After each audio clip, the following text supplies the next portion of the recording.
Welcome to our conversation. Today we're diving into a really thought provoking set of topics that cover racism, dynamics in the Middle East, social media control, and even the tensions along the China India border. Yes, absolutely. It's such a rich tapestry of issues. And it really gets you thinking about the impact of historical narratives on today's geopolitical conflicts.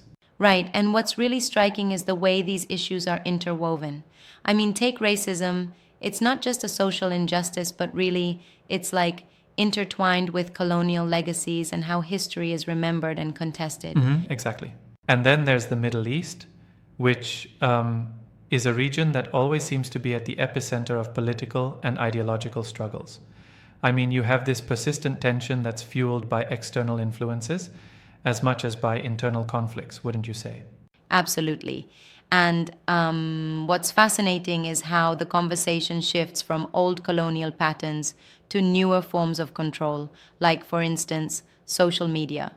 Social media control today is a modern extension of how power is exerted over narratives and public opinion. Yeah, definitely. Speaking of social media, it's interesting to see how platforms that were once celebrated as tools for free expression are now being mobilized as channels that can also suppress dissent and promote a very curated view of reality.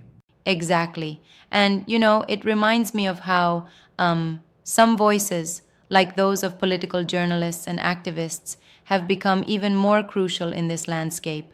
Vijay Prashad, for example, uses his platform to challenge imperialist narratives and call out racism. That's a strong point. Right, and while his anti imperialist perspective really shakes up conventional thinking, it also invites debate, especially when looking at the more nuanced geopolitical issues like the borders between China and India. Oh, yes, the China India border issue is a whole other can of worms. There's a lot of historical baggage there, and it really draws on the broader themes of nationalism and state power. It's interesting how that conflict, too, is affected by shifts in global narratives. That's true, really true. And, some might say that the discussion around these borders is overly simplified at times. I mean, isn't it a bit reductive to attribute all the tensions solely to ancient grievances without considering modern day political and economic interests? Yeah, I see your point there. It might seem like a convenient framing, but I think the counterargument is that historical consciousness is fundamental. It sets the stage for how current issues are perceived and acted upon. That makes sense. True, yet we have to be cautious not to skew our interpretation, right? While history informs the present, the rapid evolution of tech and media means the narratives can be manipulated in ways that defy traditional historical logic. Exactly, it's like an evolution from past empires to present day digital empires. Control over information is as powerful now as physical territories were in the past. And that's why the discussion of social media in this context is so critical. Right, absolutely. It's fascinating how the discussion bridges from the traditional issues of racism and empire to these modern battlegrounds of data and narrative. Social media becomes both the arena and the weapon in this new form of control, doesn't it? Precisely. And the way voices like Vijay Prashad use their experiences and expertise to comment on these matters adds a very real and humanistic perspective to what could otherwise be just an academic debate on geopolitics. Very true.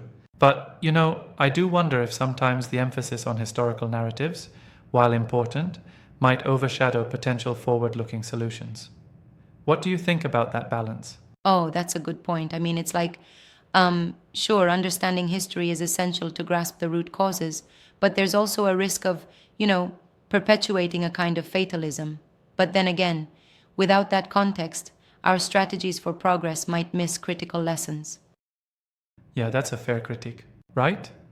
And in the context of the China India border issue, for instance, while history weighs heavily, modern economic and diplomatic maneuvers can't be ignored either.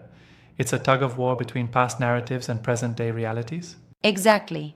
It's like we're in a constant negotiation with history, a dialogue that's as much about what was as it is about what's now. And that dialogue is amplified by today's media, which, as we mentioned, can be both enlightening and manipulative.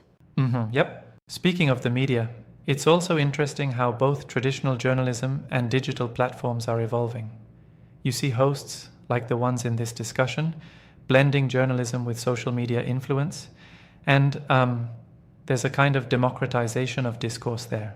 Yes, it's like the barriers to entry for meaningful discussion are lower, but at the same time, the sheer volume of voices can create echo chambers and misinformation. That's a double edged sword for Yeah, sure. indeed. And what really gets me is how these discussions inform people's opinions on everything from local issues to international conflicts. The narrative around racism is powerful. It shapes public policy and even people's sense of identity. Exactly. And when you tie in the anti imperialist viewpoints, it's a call to look beyond surface level events and really question who gets to control the narrative, whether it's in the Middle East, in racism driven policies, or in border Right, disputes. absolutely. So, in a way, discussions like these are essential for challenging the status quo. They force us to reconsider our assumptions and they invite us to be um, more critical about where we get our information from, whether it's about old school imperialism or new age social media control. Exactly. And while there's a tremendous amount of frustration with how these issues play out, there's also a lot of energy for change. It makes you think, could our proactive questioning of these narratives actually pave the way for more just policies globally? That's the hope, right? It really does. And it's so encouraging to see individuals using platforms, be it through traditional journalism or new media, to give voice to the marginalized and to challenge long standing injustices head on. Right, and that energy is infectious. I mean, imagine the impact if more people took a stand against the manipulation of narratives, whether they're based on racism or geopolitical concerns. It could redefine our global community. Yeah, exactly. Before we wrap up, I'd like to respectfully push back a bit on one area. While the critique of social media control is compelling, don't you think sometimes that these platforms also offer a hope for empowerment and real time action? It's kind of a paradox.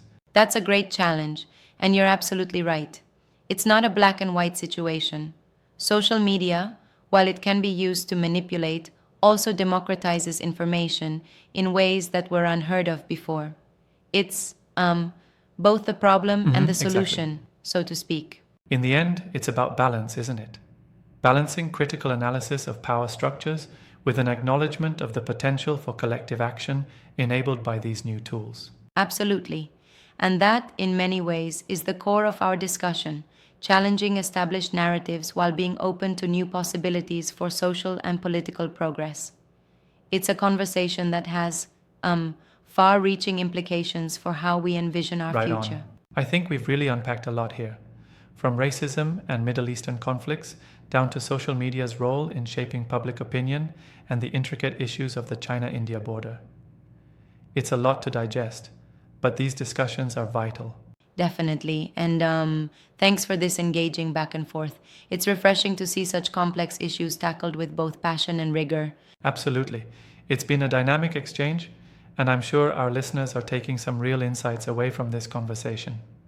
Thanks for being open and thorough in exploring these multifaceted topics. You bet. And to everyone tuning in, keep questioning, keep analyzing, and stay engaged with the issues that shape our world, because that's how change begins. Couldn't agree more. Until next time.